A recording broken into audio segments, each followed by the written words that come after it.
What's going on? It's Friday. It's Bible reading. It's Friday. It's Bible reading. Wait. Last week I didn't do it. Last week I didn't do it, so forgive me. Listen, we are in chapter 39, okay? And it's starting with Joseph Child. Okay, we're going to get into this. Listen, I hope that my Bible readings and my Bible reels really get you motivated to get closer to Christ and get closer to God and to understand Him and well, for me, it's called a re-encounter, reconnection. I am bringing you guys on my journey. I want to read the whole Bible in its entirety. I know you're like, wait a minute, Casby Kate. I see your Bible is all, posted up and, highlighted. I'm not saying I was never an avid reader, but have I read the Bible in its entirety? And with my new and improved, continued lifestyle of getting reacquainted,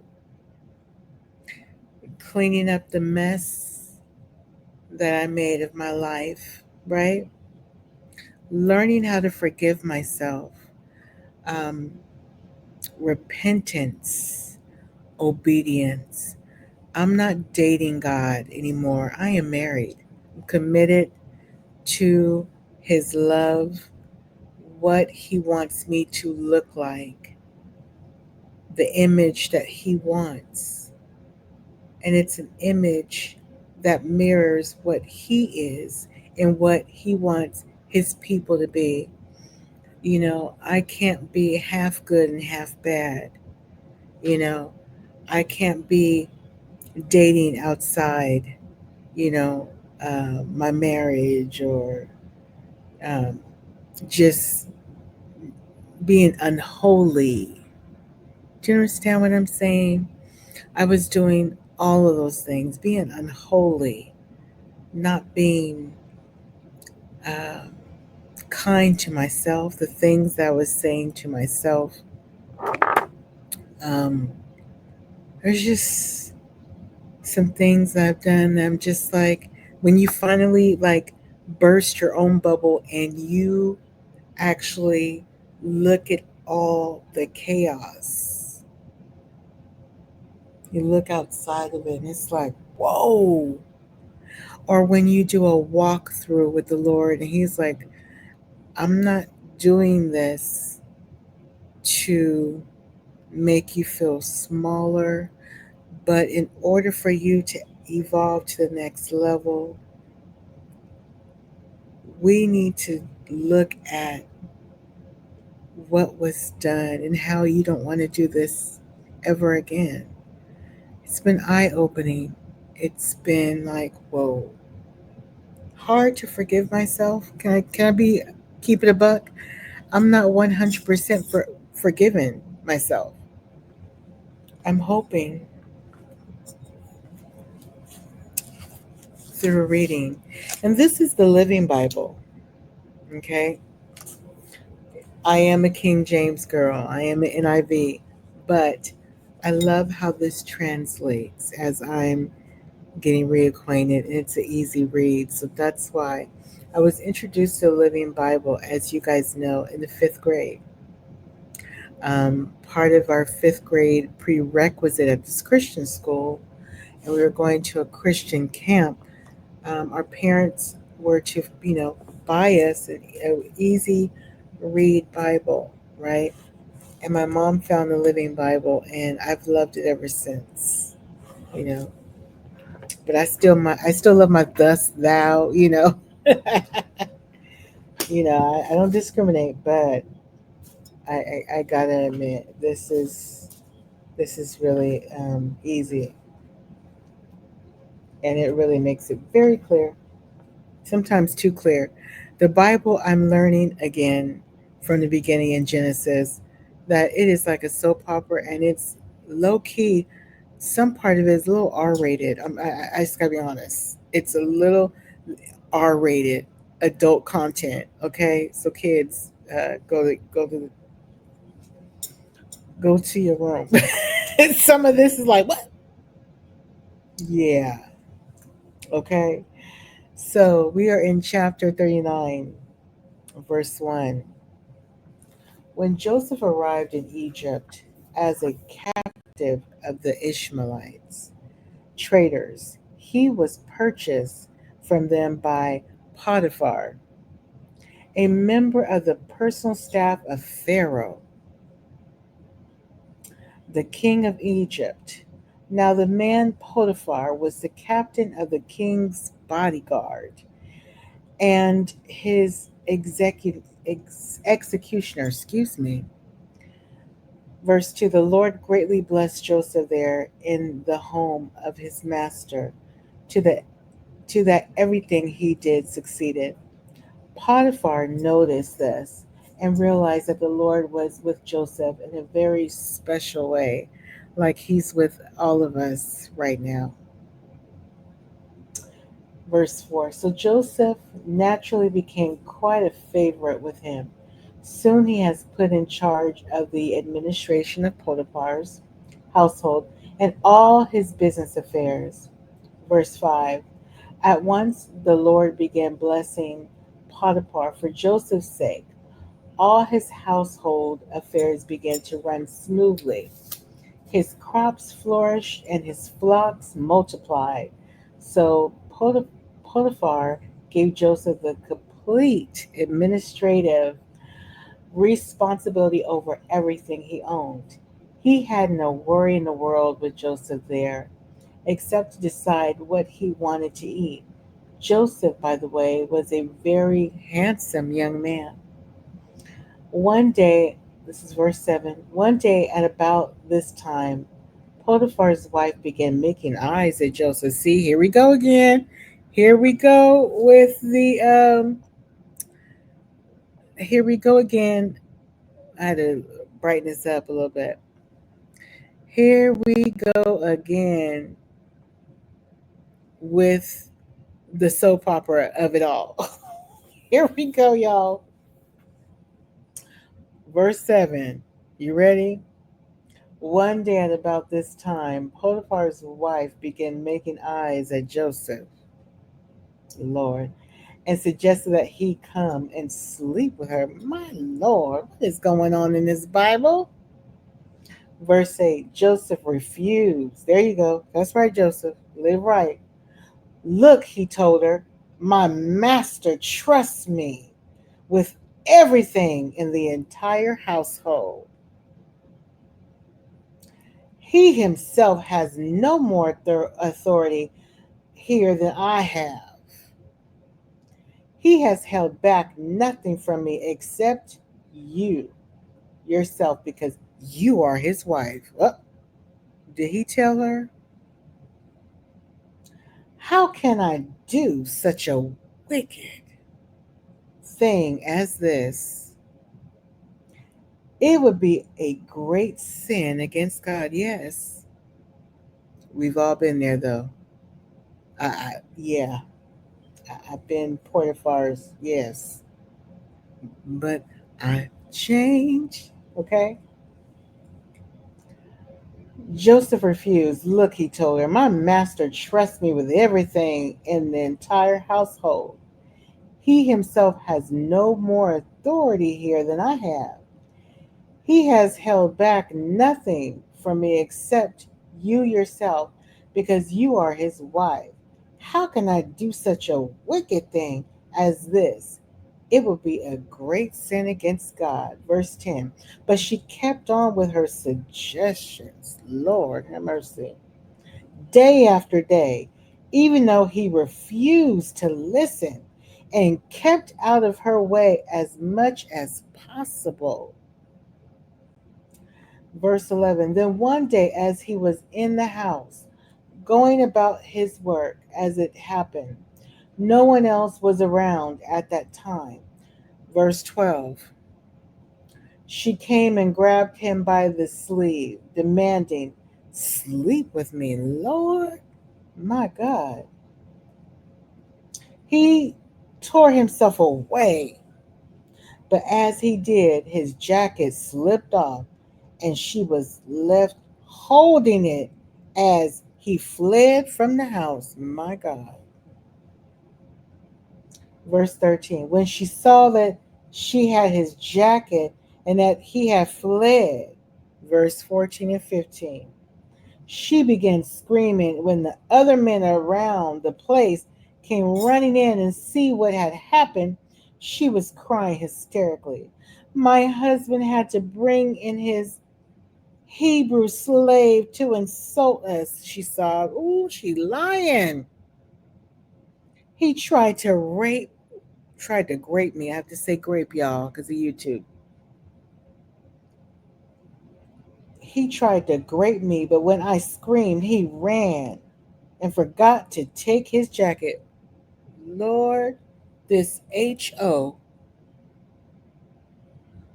lying because she couldn't have him. So she was, ooh, cold world. Verse 16, she kept the jacket, and when her husband came home that night, she told him her lying story. I add the lying because she lying. I told y'all, I'm telling you, this Bible is something else. That Hebrew slave had around here tried to grape me. Verse 18, and I was only saved by my screams. Ooh, she lying, y'all. He fled, leaving his jacket behind. Verse 19, well, when her husband heard his wife's story, he was furious. Verse 20, he threw Joseph into prison where the king's prisoners were kept in chains. My God. But verse 21, but the Lord was with Joseph there. Oh, yes. See, let me tell you something. God, no matter what circumstance you are in, I don't care if it looks grim or it just looks impossible. When the Lord intercedes in your behalf and he knows the truth, baby, just keep on listening, okay? Mm-mm-mm. But the Lord was with Joseph. Mm-mm-mm. This is verse 21. But the Lord was with Joseph there too, and was kind to him by granting him favor with the chief jailer. Verse 22, in fact, the jailer soon handed over the entire prison administration to Joseph. My God. It seems like people adore Joseph right at the beginning and they give him an administrative top job. You know, it's and of course God's in interceding, but what a blessing if we can have people look at us that way, that they see such responsibility in us. That's why it's so important. That's one of the reasons why I want to give my whole entire life to Christ because I want a better life. And in order to get a better life, you must be obedient and live the way he wants you to live. And that's the truth. Um, the chief jailer had no more worries after that, for Joseph took care of everything, and the Lord was with him, so that everything ran smoothly and well, even in jail. Now we're entering in chapter 40. Sometime later, it so happened that the king of Egypt became angry with both his chief baker and chief butler. So he jailed them both in the prison where Joseph was. In the castle of Potiphar, the captain of the guard, who was the chief executioner, Verse 4. They remained under arrest there for quite some time, and Potiphar assigned Joseph to wait on them. One night, each of them had a dream. Verse 6. The next morning, Joseph noticed that they looked dejected and sad. Verse 7. What in the world is the matter? He asked. Verse 8. And they replied, We both had dreams last night, but there is no one here to tell us what they mean. Interpreting dreams is God's business, Joseph replied. Tell me what you saw. Verse 9 through 10. The butler told his dream first. In my dream, he said, I saw a vine with 3 branches and began to bud and blossom, and soon there were clusters of ripe grapes. Verse 11. I was holding Pharaoh's wine cup in my hand, so I took the grapes and squeezed the juice into it and gave it to him to drink. Verse 12. I know what the dream means, Joseph said. The 3 branches mean 3 days. Verse 13. Within 3 days, Pharaoh is going to take you out of prison and give you back your job again as his chief. Look at God. As his chief butler. Verse 14. And please have some pity on me when you are back in favor, and mention me to Pharaoh and ask him to let me out of here. Verse 15. For I was kidnapped from my homeland among the Hebrews, and now this. Here I am in jail when I did nothing to deserve it. Verse 16. When the chief baker saw that the first dream had such a good meaning, he told his dream to Joseph too. In my dream, he said, where were 3 baskets of pastries on my head. Verse 17. In the top basket were all kinds of bakery goods for Pharaoh, but the birds came and ate them. Hmm. Verse 18 through 19. The 3 baskets mean 3 days, Joseph told him. 3 days from now, Pharaoh will take off your head and impale your body on a pole, and then the birds will come and pick off your flesh. My God. Pharaoh's birthday came 3 days later, and he told a party for all of his officials and household staff. He sent forth his chief butler and chief baker, and they were brought to him from the prison. Verse 21. Then he restored the chief butler to his former positions. Verse 22. But he sentenced the chief baker to be impaled, just as Joseph had predicted. My God. Pharaoh's wine taster, however, promptly forgot all about Joseph, never giving him a thought. Cold blooded. There are people in your life that you may have helped along the way.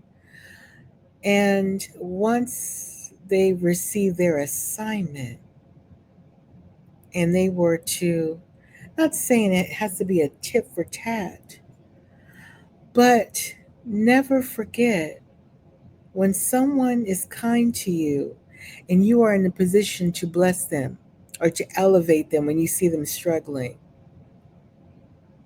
and you forget or you just don't care.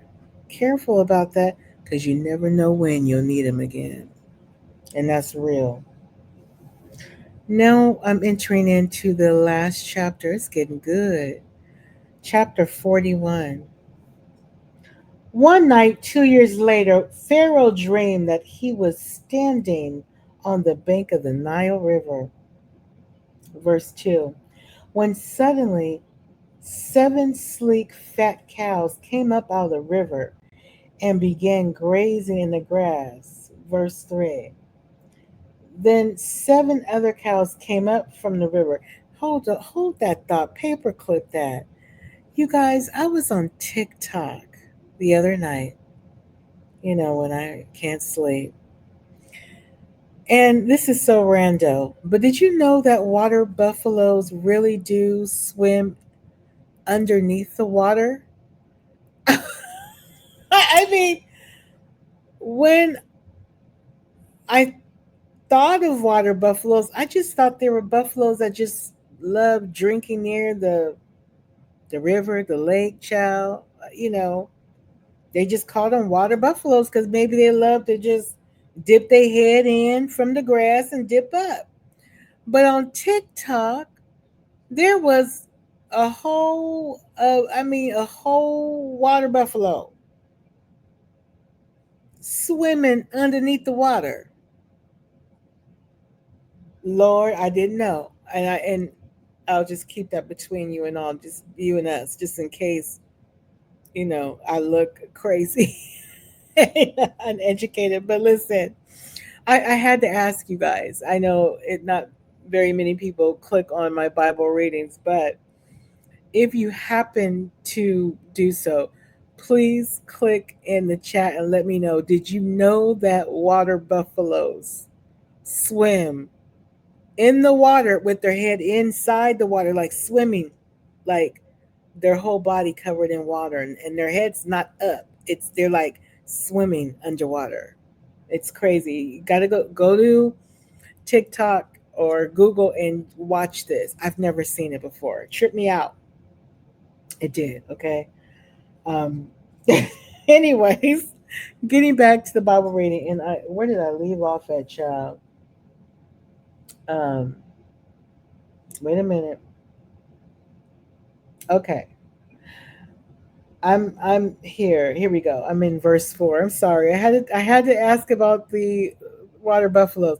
Click the subscribe button and the bell so you can be notified when you get, my videos. Okay, back to Bible reading. Then the skinny cows fat ate fat ones, at which point Pharaoh woke up. Verse 5. Soon he fell asleep again and had a second dream. This time he saw 7 heads of grain on one stalk, with every kernel well formed and plump. Then suddenly 7 more heads appeared on the stalk, but they were shriveled and withered by the east wind. Verse 7.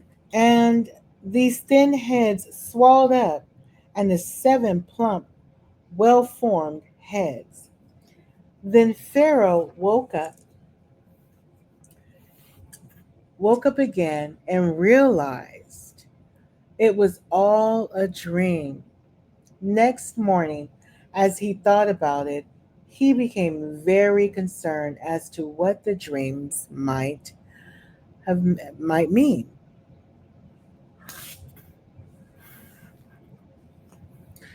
He called for all the magicians and sages of Egypt and told them about it, but not one of them could suggest what his dreams mean. Verse 9. Then the king's wine taster spoke up. Today, I remember my sin, he said. Verse 10. Some time ago, when you were angry with a couple of us and put me and the chief baker in jail in the castle of the captain of the guard, the chief baker and I each had a dream one night. Verse 12. We told the dreams to a young Hebrew fellow there who was a slave of the captain of the guard, and he told us what our dreams meant. Verse 13. And everything happened just as he said. I was restored to my position of wine taster, and the chief baker was executed and impaled on a pole. Verse 14. Pharaoh sent at once for Joseph. He was brought hastily from the dungeon, and after a quick shave and a change of clothes, came in before Pharaoh. Verse 15. I had a dream last night, Pharaoh told him, and none of these men can tell me what it means, but I have heard that you can interpret dreams, and that is why I have called for you. Verse 16.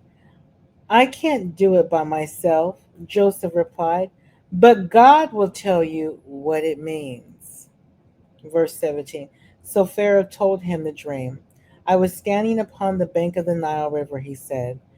Verse 18. When suddenly 7 fat, healthy looking cows came up out of the river and began grazing along the riverbank. Verse 19. But then 7 other cows came up from the river, very skinny and poor looking. And these skinny cattle ate up the 7 fat ones that had come out first. And afterwards, they were still as skinny as before. Then I woke up. Verse 22.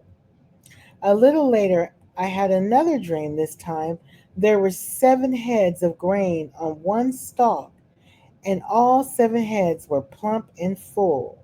Verse 23. Then out of the same stalk came 7 withered thin heads. Verse 24. And the thin heads swallowed up the fat ones. I told all this to my magicians, but not one of them could tell me the meaning. Verse 25. Both dreams mean the same thing, Joseph told Pharaoh. God was telling you what he's going to do here in this land of Egypt. Verse 26. The 7 fat cows and all the 7 fat, well formed heads of grain mean that there are 7 years of prosperity ahead. Glory be to God. The 7 skinny cows and also the 7 thin, this is verse 27, withered heads of grain indicate that there will be 7 years of famine following. Oh, well, that's not good. 7 years of famine following the 7 years of prosperity. Verse 28. So God has showed you what he is about to do. Verse 29. The next 7 years will be a period of great prosperity throughout all the land of Egypt. Verse 30. But afterwards there will be 7 years of famine so great that all prosperity will be forgotten and wiped out. Famine will consume the land. It's like life sometimes. You have your good moments and then a famine approaches or a fork in the road.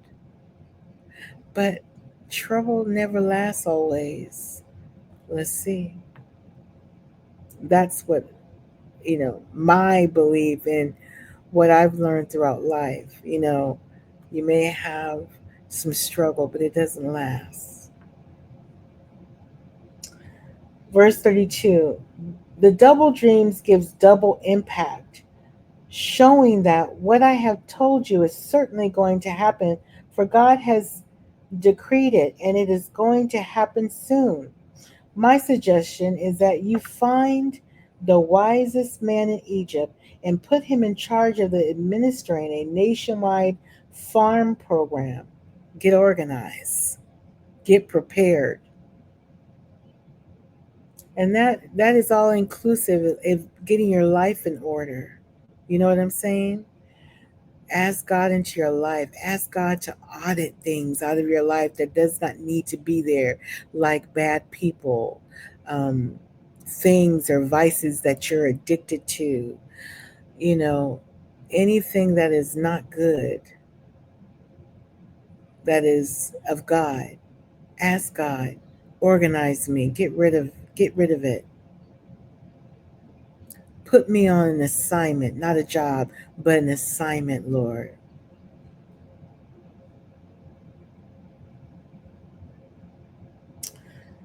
Let Pharaoh divide Egypt into 5 administrative districts. Oh, wait a minute, hold on. Okay, let's go back to verse 33.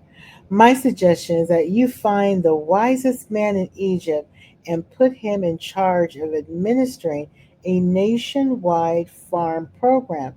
Verse 34 and 35. Let Pharaoh divide Egypt into 5 administrative districts, and let the officials of these districts gather into the royal storehouses all the excess crops of the next 7 years, so that there will be enough to eat when the 7 years of famine come. Otherwise, disaster will surely strike. We need to get our nation together. We do. You know, there is famine in present day 2025, so much homelessness, especially in my state where I'm from in California. Governor Newsom, get organized. We need to get organized.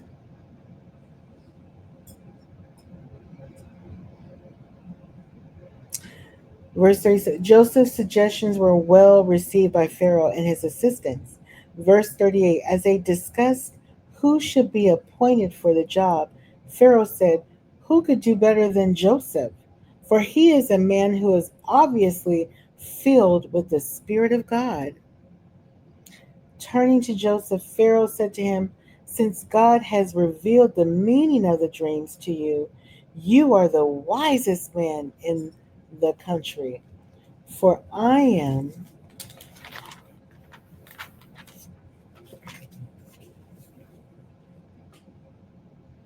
for I am hereby appointing you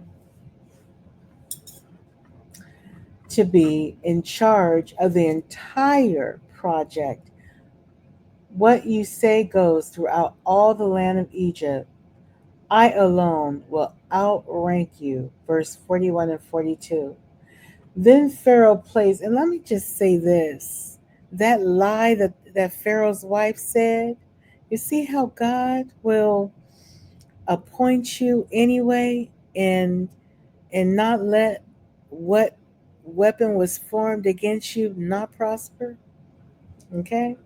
And sometimes the process may take long, but in the end,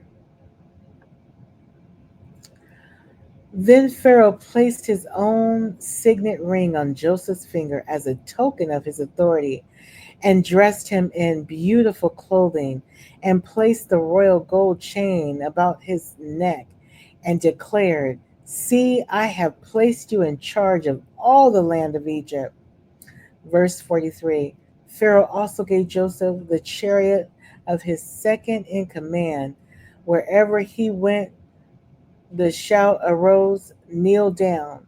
And Pharaoh declared to Joseph, I, the king of Egypt, swear that you shall have complete charge over all the land of Egypt. Pharaoh gave him a name meaning he has the godlike power of life and death, and he gave him a wife, a girl named Asenath, daughter of the Potiphar, priest of the Heliopolis.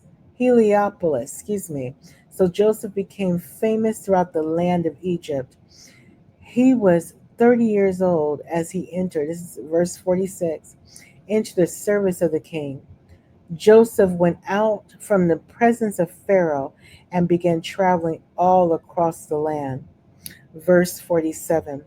And sure enough, for the next 7 years, there were bumper crops everywhere. Verse 48. During those years, Joseph acquisition, for the government a portion of all the crops grown throughout Egypt, storing them in nearby cities. Verse 49. After 7 years of this, the, the granaries were full to overflowing, and there was so much that no one kept track of the amount. Verse 50. During this time, before the arrival of the first of the famine years, 2 sons were born to Joseph by Asenath, the daughter of the Potiphar, priest of the sun god, Re of the Helio, Hel, sorry, Helop, Heliopolis. Excuse me. That is a tongue twister. Joseph named his oldest son Manasseh, meaning made to forget, Manasseh or Manasseh. What he meant was that God had made up to him for all the anguish of his youth, for the loss of his father's home. The second boy was named Ephraim, meaning fruitful, for God has made me fruitful in the land of my slavery, he said. Verse 53. So at last the 7 years of plenty came to an end. Then the 7 years of famine began, just as Joseph had predicted. There were crop failures in all the surrounding countries too. But in Egypt there was plenty of grain. Look at God. And the storehouses, verse 55, the people began to starve. They pleaded with Pharaoh for food, and he sent them to Joseph. Do whatever he tells you to. Be instructed, he instructed them. Verse 56, 57. So now, with severe famine all over the world, Joseph opened up the storehouses and sold grain to the Egyptians and to those from other lands who came to Egypt to buy grain from Joseph. That concludes our Bible reading tonight. I hope you enjoyed it. Let me tell you, this is like the Bible is like a movie. It is, this is going to be our Netflix, okay? It is entertaining, but I love the storytelling and the truth behind it, because you can relate to some of this that's happening and how God moves. That is one of the reasons why I am not just rebuilding, He's rebuilding me, but I want to learn again how God moves. And my relationship with Him is top priority. And I just can't wait to grow more and more. It's never too late. I am 50 years old, regaining my relationship with Him. He was always around. I've always had love for the Lord. But again, as I stated earlier, my commitment wasn't there like it should have been. But He never left me, even with my wishy washy ways and me creating a lifestyle that was not pleasing, you know, that I wanted Him to get behind because I'm such a good person. That was my thought process. Lord, I'm such a great person that you need to endorse whatever lifestyle I want to live. And I'm sure He laughed at me, as He should. You tell the Lord your plans. I'm sure he's laughing. He's like, okay, girl, bye. I have something better for you, and I want you to follow it. You know, the way you're living is not, it's not living. And so I know that now, and I am ready. Not saying that I'm going to be this perfect person, but hey, I'm going to strive to be like Christ and think like Him. That is the ultimate goal. The ultimate goal in life. And I want my children to start early in this. But I love you guys. I hope more and more people start reading with me and listening to me. I hope I don't make you fall asleep. I try to add a little oomph to it because I've been told that my voice is makes a person fall asleep. And that's not the goal. So that's why I try to add a little funny humor to it.